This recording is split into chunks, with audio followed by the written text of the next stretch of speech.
Hey guys, this is Comic Uno, and today I'm doing a topic video on Arrow and the Lazarus Pit. This was not a recommended topic video. I'm actually out of recommendations, so if you guys have any recommendations for future topic videos, please let me know in the comments below. If I answer them, that means in a couple of weeks they'll either be on Comic Uno or Comic Frontline, because I double dose my topic videos. Usually for Comic Uno, I have them every Friday with my comic book reviews, and for Comic Frontline, I have them every Sunday. So be sure to recommend away. But let's start talking about this topic, Arrow and the Lazarus Pit.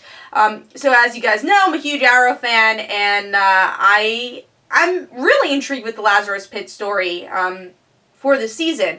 So people being affected by the Lazarus Pit right now is Sarah, because she was just revived recently, and of course Thea, my favorite character of the show.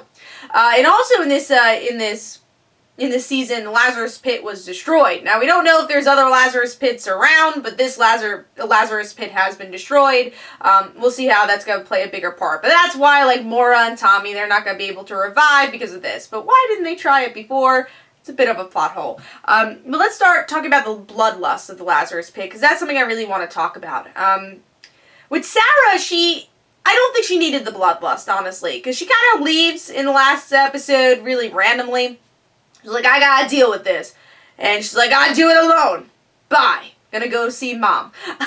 Which is a bit weird because you would think that she would want people to help her with the bloodlust and not do it by herself. Like, Thea's still dealing with it also. It's kind of a hard thing to deal with. And I don't think being alone is gonna help you deal with it. So, I think, honestly, it would have been smarter because they had the Constantine thing and it brought back Sarah's soul. I think it would have been better if Sarah didn't have the bloodlust because of the magical spell that they did. I'm honestly a little worried how they're going to end the bloodlust story. Like, it's really interesting right now, especially for Thea, and I'll get into that. But how do you end it? Like, you could have done magic, but Constantine's gone.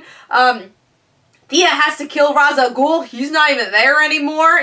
She might have to kill her dad. I still have that prediction that I don't think Malcolm will die, but I think she's gonna have to hurt him to get her bloodlust away, because he is technically Ra's al Ghul, so I think that's a good loophole. Now, Sarah, I think, could honestly kill Malcolm also, because technically Malcolm is the one who killed her.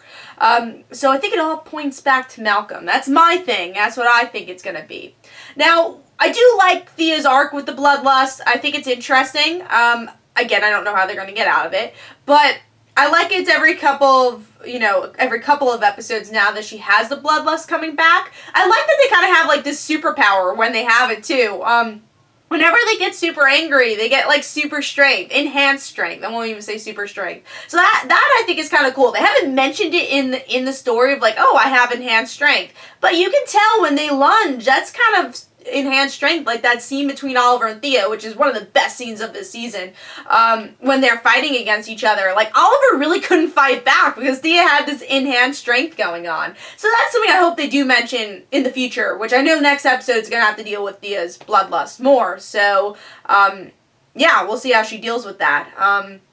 But yeah, I like the story because, first of all, obviously it's connected to Malcolm, and you see that corrupt, crazy relationship between Thea and Malcolm, and how literally Malcolm served his people on a platter for Thea to kill. And he thinks he's a good dad for that. And now with this, spoiler alert, guys, this was in the synopsis of Arrow, so if you don't know this, it's a spoiler alert, but next week we're gonna see, Alex is going to see Thea with the bloodlust. So I'm curious about that. That kind of brings in Thea Queen's life with Speedy's life, and that's going to get things more complicated. I love that type of stuff, though. So that's something I'm really looking forward to see that normal guy figure out, oh, wait, this world's really strange, and you're kind of strange. Am I still with you? We're not really dating. So, I'm really curious to see what that's going to bring out. So, I like the bloodlust story so far, especially for Thea. Again, I'm really curious and worried about where it's going to go, but let me know in the comments below. Where do you think the bloodlust story is going to go? Have you liked it with Thea? Do you think it's cool story to show? I think it is. I'm glad they're exploring it this season. It brings even more depth to Thea. And do you think they handled it right with Sarah? Do you think she should have left to deal with the bloodlust, or do you think she obviously should have stayed with her Laurel and the team to figure it out? And do you think magic could heal it? Do you think Malcolm will heal it? What's going on there? Let me know in the comments below. Hope you guys enjoyed. This is Comic Don't forget to follow me on Twitter. Don't forget to like my Facebook page. Also, in the description below, there's links for my comic book, Like Father, Like Daughter. And don't forget to like the Facebook page of Like Father, Like Daughter. I'll see you guys later. Bye.